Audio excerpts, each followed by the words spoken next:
तो उसकी स्पेलिंग लिखना हो तो कहा वी प्रारंभ करते, तो कौन से पूछते वी कौन वाली, बी की वी, तो फिर कहते वी फॉर बनारस, ऐसे वेजिटेबल, ऐसे शब्द बताते हैं वो केवल समझने के लिए। उन वाक्यों पर विश्वास करने के बाद लोग इतने बड़े शब्द के विद्वान हो जाते हैं, इतने बड़े विज्ञान को जान जाते हैं। अगर प्रारंभ में ही शंका करके कोई बैठ जाए कि ये माने एप्पल कैसे होता है और बहस करना प्रारंभ कर दे, तो उसको कभी वर्णमाला का बोध होगा ही नहीं, वह कभी योग्यता तक पहुंच ही नहीं पाएगा। तो विश्वास की आवश्यकता परम है, श्रद्धा की आवश्यकता बहुत है, अध्यात्म में तो प्राण है ये। आज गोकर्ण के चरणों में आत्मदेव जैसा विद्वान सर झुका देता है और सर झुकाकर कहते यही है कि संसार में हम सुखी कैसे बने। तो दुख का कारण दो हैं, इसके अतिरिक्त तीसरा कोई नहीं है। इसी का विस्तार संसार में है। पहला दुख का कारण है शरीर के प्रति अहंता का भाव और जगत के प्रति ममता का भाव। ये शरीर मैं हूं, बस ये जिस दिन उपाधि हमारे जीवन में आई तो सारे कष्टों का कारण ये आ गया। अब शरीर आपने मैं माना कि मैं शरीर हूं, तो शरीर में रोग होगा तो आपको पीड़ा होगी, शरीर का अपमान होगा तो आपको पीड़ा होगी, शरीर को सुख सुविधाएं नहीं मिलेंगी तो आपको पीड़ा होगी। तो ऋषि ने एक बड़ी क्रांतिकारी बात कह दी कि देहां देहेन सीमान सुधरे भी मति त्यजत्वम, अपनी अभिमति का परित्याग करो कि मैं शरीर हूं। आप शरीर नहीं हो, आप शरीरी हो।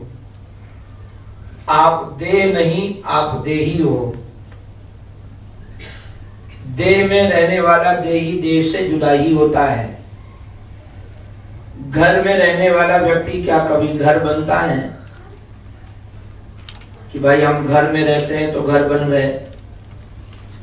ये बात जल्दी समझ में नहीं आएगी, क्योंकि शरीर के प्रति इतने वर्षों का अभ्यास हमारा यही है कि मेरा नाम अमुक है। हमको लगता है शायद इसीलिए जब व्यक्ति महात्मा बनता है तो उसका अपना जो माता पिता के दिया गया नाम ही उसको हटा देते हैं कि जिस नाम से तू बाबू अभी तक जाना जाता था वो नाम ही नहीं है तेरा। और हमको लगता है सिंधियों में भी ये परंपरा बड़ी अच्छी है, विवाह करके जब आती ना बहू तो उसका नाम ही बदल देते हैं कि चल आज के बाद तू संगीता नहीं साधना हो गई। तो संगीता के जितनी आपकी मान्यताएं थी सब गई, अब तू आज से साधना के नाम पर जानी जाएगी। संगीता वाला सारा खेल तुम्हारा, संगीता का संगीत समाप्त हो गया। अब वो संगीता वाला संगीत तुम अपने घर में गुनगुना लिया, तो तुम साधना हो। किसी देवी का नाम हो तो समझ मत जाना, मैं तो उदाहरण दे रहा हूँ। वो संगीता के बाद साधना एक ही जैसा लगा तो मैंने बोल दिया उदाहरण के लिए। बड़ी विडंबना होती है कई बार। एक जगह एक पंडित जी कथा कर रहे थे, बहुत लोग शोर मचा रहे थे, तो पंडित जी ने कहा कि आप लोग ज्यादा शोर मत मचाओ, शांति के साथ बैठ जाओ। एक माता जी खड़ी होकर के बोली कि हमारी बेटी फालतू है क्या, सब मेरी बेटी के साथ बैठ जाए। बोले बात क्या? बोले मेरी बेटी का नाम शांति है। तो ऐसे मत समझ लेना, ये तो समझाने के लिए ही कहा जाता है।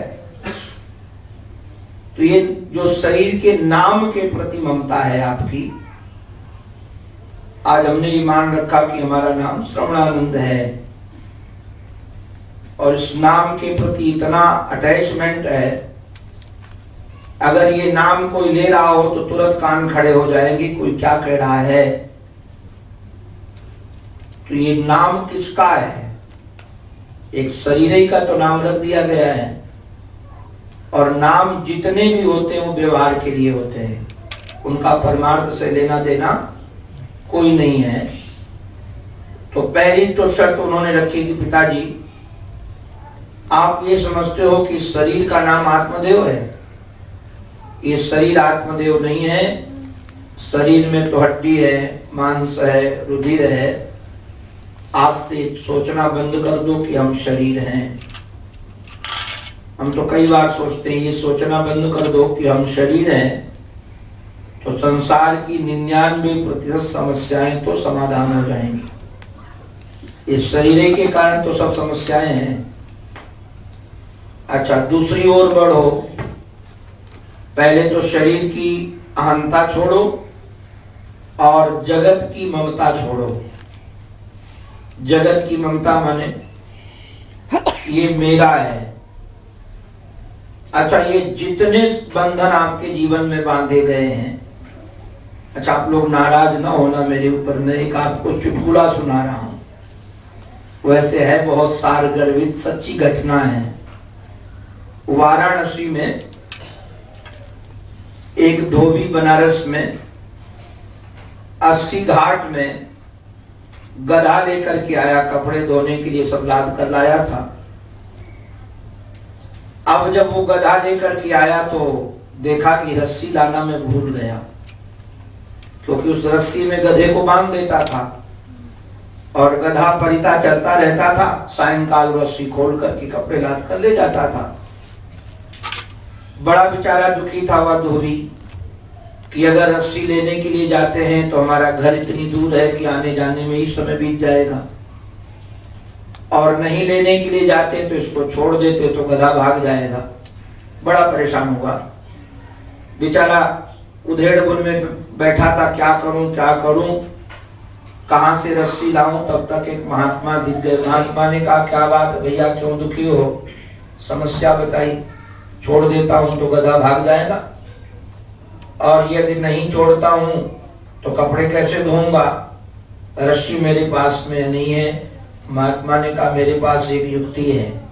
क्या युक्ति है? बोले गधा तो गधा ठहरा, जहां इसको जिस खूंटे पर तुम बांधते थे ना वहीं ले चलो, और ले चल करके पैर में हाथ घुमाना, ऐसे चुबा करके खूंटे में लगाना और बस अपने काम में लग जाना। प्रयोग किया, प्रयोग बड़ा सफल रहा। वो गधा उतनी ही सीमा में जब घूमता रहा जितनी सीमा में रोज घूमता था। आप लोगों को शायद पता नहीं होगा, गधे को संस्कृत में एक शब्द प्रयोग किया जाता है। गधे के लिए जो हम शब्द प्रयोग करते हैं उसका नाम होता है बैसाख नंदन। क्या नाम होता है? बैसाख नंदन। बैसाख नंदन क्यों? सावन और भादों के समय में गधा बेचारा सूख जाता है, दुबला होता है, रुग्ण जैसा लगता है। बैसाख के महीने में खूब मोटा होता है। आप कहोगे बात क्या है? सावन भादों में घास बहुत होती है, तो जब वो चढ़ता चढ़ता मुड़ करके देखता है कि हमने कुछ चढ़ा कि नहीं चढ़ा, तो सब घास ही घास दिखती है, तो लगता है मैंने तो कुछ खाया ही नहीं, क्योंकि घास की अधिकता तो बेचारा टेंशन करता है कि मैंने कुछ खाया नहीं, तो दुबला हो जाता है। और बैसाख में क्या होता है, जब खेत कट जाते हैं, सारा मैदान होता है, चैत्र में खेत कट गए, थोड़ी बहुत घास कहीं मिली और खाकर जब मुड़ कर देखता है तो बोले वाह वाह, मैंने तो पूरा का पूरा मैदान कर दिया। इस खुशी से बेचारा बढ़ जाता है। ये मन ही का खेल है। तो उस बैसाख नंदन ने प्रयोग किया, देखा कि कहीं जाने की जरूरत नहीं, बंधा हुआ हूं। सायंकाल जब वह कपड़े सुखा करके दो हाथ करके फैलाकर सुखा करके पोटली बांधी और गधे पर रख करके डंडा मारे कि गधा चले, तो चले ही नहीं। घंटों हो गया प्रयास करते करते, गधा चला नहीं। जब नहीं चला तो महात्मा को गाली देने लगा कि महात्मा ने हमारे गधे को ही चौपट कर दिया। इतना महंगा गधा, कोई मंत्र मार दिया, चलता ही नहीं है। तब तक महात्मा आए महात्मा ने कहा क्या बात है, क्यों दुखी हो? बोले बाबा जी कौन सा मंत्र मार कर गए हो, चलता ही नहीं है। बोले तुमने खोला कि नहीं खोला इसको? बोले बांधा हो तब तो खोले। बोले जैसे झूठ मूठ के बांधा था वैसे झूठ मूठ के खोलो। जो झूठ मूठ के खोला तो गधा भागा। अब इसकी व्याख्या हम नहीं करेंगे। ये संसार के जितने भी संबंध हैं, ये संबंध इसी प्रकार के संबंध हैं। इसलिए मैं ये नहीं कहूंगा कि आप लोग दुष्टता की ओर बढ़ जाओ। आप जरा कभी विचार करना, पंडित जी ने, घर वालों ने पति और पत्नी के कपड़े में गांठ लगा दी। विवाह के समय लगाई जाती, लगी थी कि नहीं लगी थी?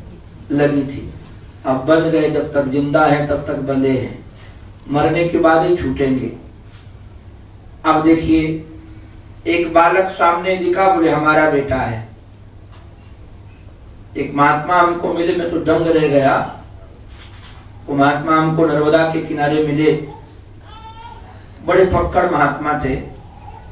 मैं उनके साथ कम से कम 20 किलोमीटर चलकर गया, बैठ गए। तो मैंने पूछा कि आप महात्मा कैसे बन गए? देखने में बहुत सुंदर थे। तो हंसने लगे। हंस करके बोले बात ये, मैं तो घर से भाग आया था। बाद में कोई मिला हमारे गांव का, उसने कहा कि तुम्हारी माँ तुम्हें गाली देती है और कहती है कि अपना दूध पिला पिला कर इसको बड़ा किया, अपने कोख से पाला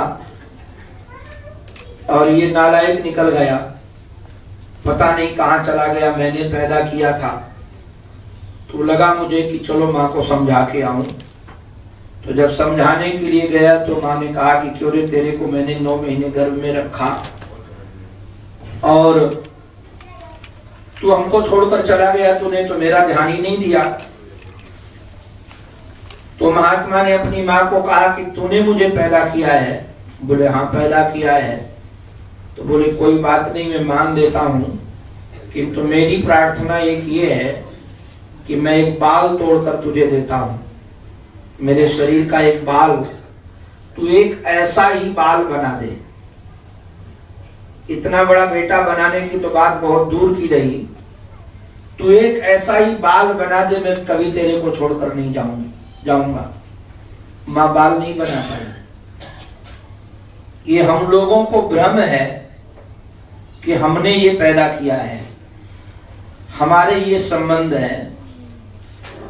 कल मैंने एक सूत्र दिया था, इसका विस्तार नहीं करूंगा, आप लोग स्वयं समझदार हैं।